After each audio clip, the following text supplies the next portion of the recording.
নমস্কার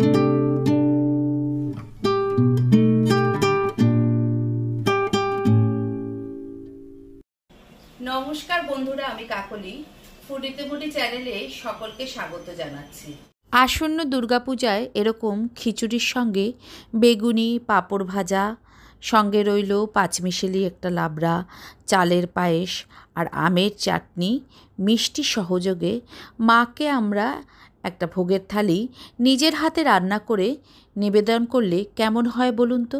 তাহলে চলুন রেসিপিগুলো দেখি।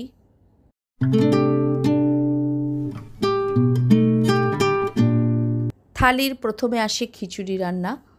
এই খিচুড়ি আমরা বিভিন্ন সময় বিভিন্ন রকমভাবে করে থাকি। আমি সেই রকমই কিছুদিন আগে একটা খিচুড়ির রেসিপি আপনাদেরকে শেয়ার করেছি, তাই আজকে আমি খিচুড়ি রান্না করছি, কিন্তু আলাদা করে আর সেই ভিডিওটা আপনাদেরকে দেখাচ্ছি না। আপনারা যদি কেউ আগের সেই খিচুড়ি রান্নার রেসিপিটি না দেখে থাকেন, ওপরে লিঙ্কটা দেওয়া রয়েছে, একবার সেটা দেখে নেবেন সেই আশা রাখছি সকলের কাছে।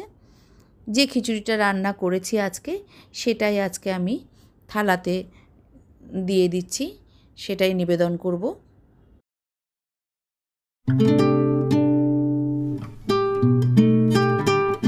এবারে বানিয়ে দেখাচ্ছি খিচুড়ির সঙ্গে লাবড়া। প্রথমে কড়াইতে তেল দিয়ে গরম করে নিয়েছি, দিয়ে দিচ্ছি ফোড়নের জন্য শুকনো লঙ্কা ও সঙ্গে পাঁচফোড়ন। যে সমস্ত সবজিগুলো ব্যবহার করছি সেগুলো একে একে তেলে দেব। প্রথমে আলুর টুকরো এভাবে ডুমো ডুমো করে কেটে নেওয়া, সেটা দিচ্ছি, আর গাঁঠি কচু সঙ্গে পেঁপে। সবজিগুলো একই সমানভাবে ডুমো ডুমো করে কেটে নিয়েছি। যেহেতু এই সবজিগুলো অন্য সবজির তুলনায় একটু শক্ত, তাই আগে তেলে দিয়ে এগুলোকে সাঁতলে নেব মিনিট খানেক সময় ধরে। একটা ঢাকনা দিয়ে ঢেকে দিচ্ছি যাতে সবজিগুলো ভাপে ভাপে নরম হয়ে যায়, আর গ্যাসের ফ্লেম মিডিয়াম টু লো করে নিচ্ছি। যতক্ষণ এই সবজিগুলো একটু মজে আসছে, ততক্ষণে একটা বাটিতে নিচ্ছি 1 চামচ আদা বাটা, 1 চামচ ধনের গুঁড়ো, 1 চামচ জিরের গুঁড়ো, রঙের জন্য 1 চামচ লাল লঙ্কার গুঁড়ো, 1 চামচ হলুদ গুঁড়ো।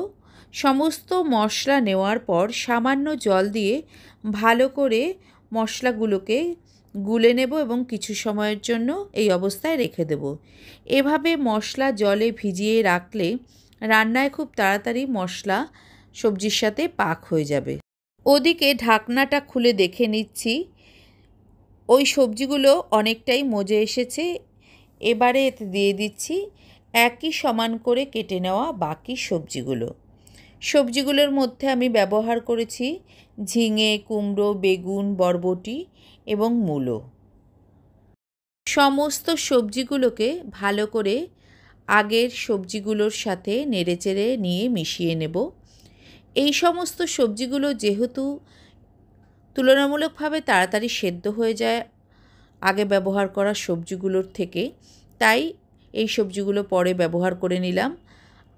আগে আর আলাদা করে সবজি কেটে নেওয়া, ধোয়া এগুলো দেখালাম না।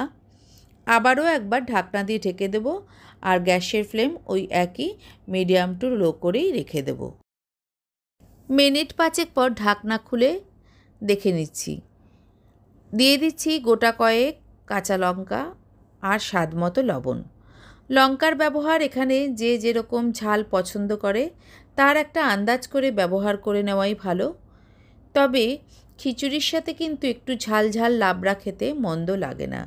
দিয়ে দিচ্ছি হলুদ গুঁড়ো সামান্য, যেহেতু গুলে নেওয়া মশলার ভিতরে আমি আগেই কিছুটা হলুদের ব্যবহার করেছি, তাই সামান্যই দিলাম। খুন্তি দিয়ে আরও একবার খুব ভালো করে নেড়েচেড়ে নিচ্ছি। অনেকটা সবজি খুব ভালো করে, তাই সবজির সাথে যাতে লবণ ভালোভাবে মিশে যায় তার জন্য নেড়েচেড়ে নিয়ে আর একবার ঢেকে দিচ্ছি। অনেকটাই সমস্ত সবজি মজে এসেছে। দিয়ে দিচ্ছি জলে গুলে নেওয়া এবার সেই মশলার পেস্ট। মশলা মিশিয়ে দিচ্ছি সমস্ত সবজির সঙ্গে। Minute 5 masala medium to low ফ্লেমে আরও কিছু সময় কষিয়ে নেওয়ার পর দিচ্ছি জল, নেড়ে চেড়ে নিচ্ছি। আর হ্যাঁ, আমি তো এখানে যে সমস্ত সবজিগুলো ব্যবহার করেছি আপনারা যদি চান তো তার বাইরেও আরও আপনাদের পছন্দের সবজি এই লাবড়াতে ব্যবহার করে নিতে পারেন। এই পাঁচমিশালি লাবড়া যদি হালকা আঁচে বেশ সময় ধরে রান্নাটা করে নেওয়া যায় তাহলে কিন্তু রান্নাটা খুব ভালোভাবে পাকও হবে এবং স্বাদটাও খুব ভালো আসবে। স্বাদ মতো মিষ্টির ব্যবহার করে নিচ্ছি। এই লাবড়ার স্বাদ মিষ্টি মিষ্টি হবে। সবশেষে ব্যবহার করব ভাজা মশলা। যে ভাজা মশলা 1 চামচ জিরে, ধনে আর মৌরি শুকনো খোলায় ভেজে মিক্সিতে আমি গুঁড়ো করে নিয়েছি। দিয়ে দিচ্ছি সেই ভাজা মশলা 1 থেকে 1.5 চামচ।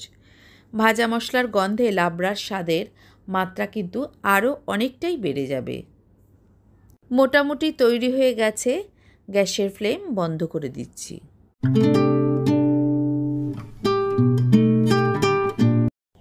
তৈরি করব থালির আরও একটি রেসিপি, চাটনি। কড়াই গরম করে সর্ষের তেল দিচ্ছি। তেল মোটামুটি গরম হয়ে এলে পরে ফোড়নের জন্য দিচ্ছি শুকনো লঙ্কা, তেজপাতা আর 5 ফোড়ন। আজকে আমের চাটনি তৈরি করছি, তাই কেটে নেওয়া আমের টুকরোগুলোকে দিয়ে দিচ্ছি তেলে। আমগুলোকে ভালো করে তেলে সাঁতলে নেব। আর গ্যাসের ফ্লেম বেশি কিন্তু বাড়িয়ে রান্নাটা করব না, মিডিয়ামে রেখেই রান্নাটা করছি। সাঁতলানোর সময় অল্প লবণের ব্যবহার করে নিচ্ছি।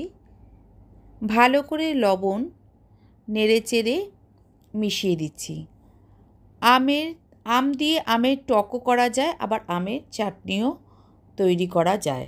তবে খিচুড়ির সঙ্গে আমের টকের থেকেও চাটনিটা বেশি ভালো লাগে।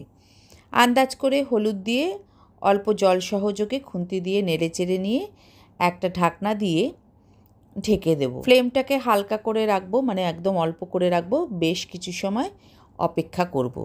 মোটামুটি মিনিট 5 পর ঢাকনা খুলে দিয়ে দিচ্ছি ছোট বাটির 1 বাটি চিনি। এই চিনিটাও কিন্তু ব্যবহার করতে হবে কতটা আম দিয়ে চাটনি করছি তার একটা আন্দাজ করে, আবার টক মিষ্টি কতটা হবে সেটার একটা স্বাদ অনুযায়ী। বেশি সময় লাগে না, চাটনিটা দেখুন ফুটেই উঠেছে। আর চিনির ব্যবহার করাতে ওপরে একটা ঝাঁকের মতন তৈরি হয়েছে। যত পাকটা ভালো হবে ততই ফেনা ফেনার ঝাঁকটা মিলিয়ে যাবে। দেখুন চিনি পাক হয়ে আমের সাথে মিশে গিয়ে গাঢ় হয়ে গেছে, ঝাঁকটাও মিলিয়ে গেছে আর চাটনির কালারটাও চেঞ্জ হয়ে গেছে। নামানোর আগে চাটনিতে ভাজা মশলার ব্যবহার করে নিচ্ছি। মোটামুটি তৈরি হয়েই এসেছে।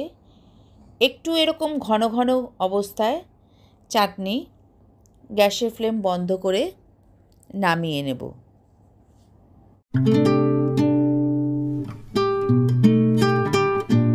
আসছি পায়েস রান্নায়। আমি এখানে পাত্রে 1 লিটার দুধ নিচ্ছি। এই দুধ খুব ভালো করে কিন্তু জাল করে নিতে হবে। একটা হাতার সাহায্যে মাঝে মাঝেই ভালো করে দুধটাকে নেড়েচেড়ে নিয়ে জাল করতে হবে।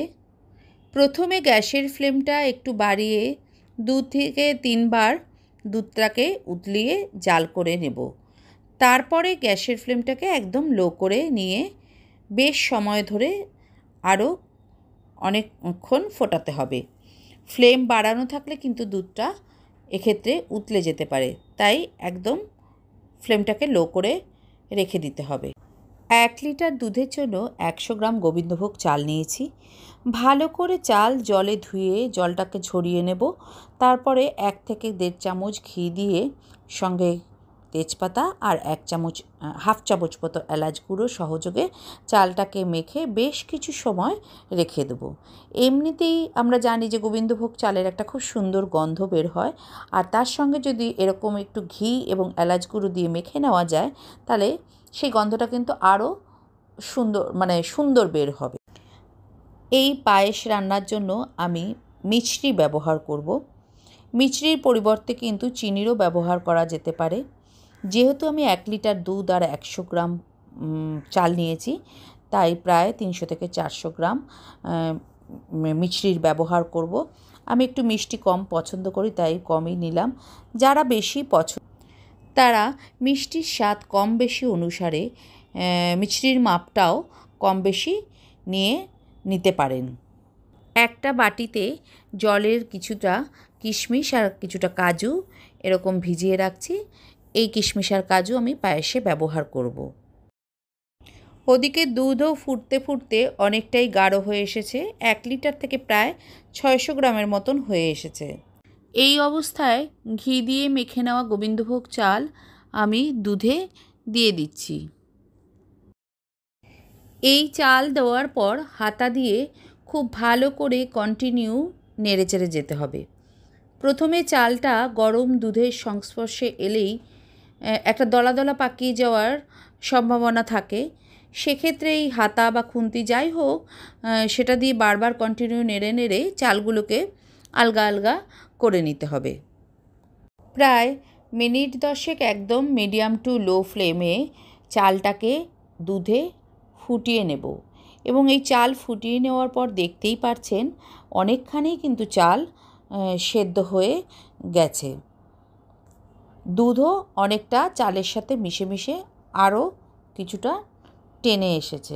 এবারে গ্যাসের ফ্লেম কিছুটা বাড়িয়ে দেব, মানে হালকা বাড়িয়ে দিচ্ছি। সঙ্গে দিয়ে দিচ্ছি কাজু এবং কিশমিশ। কাজু কিশমিশ দেওয়ার পরে খুন্তি দিয়ে খুব ভালো করে কাজু কিশমিশটাকে পায়েসের সাথে মিশিয়ে নিচ্ছি।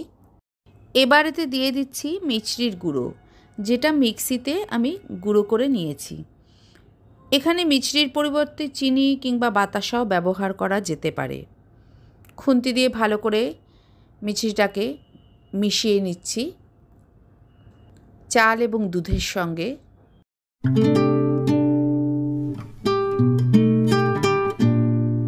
এবার বেগুনি তৈরির জন্য একটা বাটিতে 3 থেকে 4 চামচ বেসন এবং সঙ্গে ওই একই চামচের মাপের 2 চামচ চালের গুঁড়ো নিয়ে দিয়ে দিচ্ছি স্বাদমতো লবণ আর কিছুটা জোয়ান, সঙ্গে হাফ চিমটে খাওয়ার সোডা। সব কিছু খুব ভালো করে একটু মিশিয়ে নিচ্ছি উপকরণগুলোকে।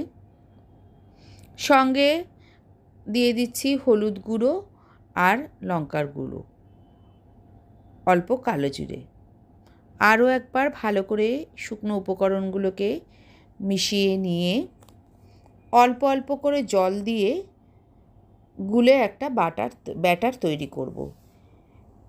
একবারে কিন্তু বেশি জল দিয়ে দেব না, সেক্ষেত্রে ব্যাটারটা পাতলা হয়ে যেতে পারে, আবারও বেসন কিংবা চালের গুঁড়ো দিতে হতে পারে। তাই অল্প অল্প করে জল দিয়েই এরকম মানে হালকা সেমি ঘন এরকম একটা ব্যাটারের আকার দিয়ে নেব। ওদিকে কড়াইতে তেল গরম করে নিয়েছি। পাতলা পাতলা করে বেগুনগুলোকে আগেই কেটে নিয়ে রেখেছিলাম। সেই বেগুনগুলোকে ব্যাটারের ভেতরে চবিয়ে গরম তেলে দেব ভাজার জন্য। এই বেগুনি কিন্তু আমি ডুবো তেলে ভাজবো না, তাই অল্পই তেল নিয়েছি এবং ননস্টিক কড়াই ব্যবহার করছি। আরও একটা বেগুনি দিয়ে দিচ্ছি। যখন দেখব এক পিঠ মোটামুটি ভাজা হয়ে গেছে তখন বেগুনিগুলিকে একটু উল্টে দেব। 2 পিঠ মোটামুটি একটু লাল লাল করে ভাজা হয়ে গেলে তেল থেকে বেগুনিগুলোকে তুলে নেব। তৈরি হয়ে গেছে ঘরোয়া পদ্ধতিতে তৈরি করা ভোগের বেগুনি। পাঁপড় দিয়ে পাঁপড়গুলোকেও ভেজে তুলে নিচ্ছি। মাকে নিবেদন করবার জন্য আমার তৈরি করা এই ভোগের থালির রেসিপিগুলো আপনাদের কেমন লাগলো অবশ্যই আমাকে জানাবেন। ভালো লাগলে চ্যানেলটিকে লাইক, শেয়ার এবং সাবস্ক্রাইব করে দেবেন। পাশের বেল আইকন প্রেস করে দেবেন যাতে করে নতুন কোনো ভিডিওর নোটিফিকেশন আপনাদের কাছে পৌঁছে যায়। দেখা হবে নতুন কোনো ভিডিওতে নতুন কোনো রেসিপির সঙ্গে। ভালো থাকবেন, সুস্থ থাকবেন, অবশ্যই আমার সঙ্গে থাকবেন। ধন্যবাদ।